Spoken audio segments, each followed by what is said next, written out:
Means जब मैंने मतलब ये प्लेटफ़ॉर्म जॉइन नहीं किया था, मैं आपका जस्ट प्रोग्राम लाइव सुनती थी और लास्ट फ़ेब में मेरे घर में मीन्स मेहमान आने वाले थे।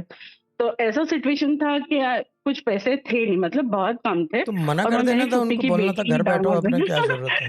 हाँ, हाँ, हाँ। वो फर्स्ट टाइम बॉम्बे आ रहे थे। तो उन्होंने कॉल किया कि हम आ रहे हैं, तो मैंने कह दिया ठीक है आ जाओ। तो हस्बैंड से बोला कि वो लोग आ रहे हैं, तो बोले यार पैसे-वैसे इतने कम है ऐसा-वैसा। फिर मैं वो मनी मेडिटेशन कर रही थी, उसमें मैंने ऐसे बोला कि मतलब 1 लाख रुपए की ज़रूरत है, इंतज़ाम करवा दो। तो वेरी नेक्स्ट डे मेरे अकाउंट में शाह साहब 2 लाख रुपीज़ आ गए। क्या बात है यार! ठीक है ना? गुड है, लव इट। ये मेहमानों के लिए आए थे, ठीक है ना? ये चीज़ है, हाँ, गुड है। मेहमानों पे मैंने खर्च भी किए पूरे।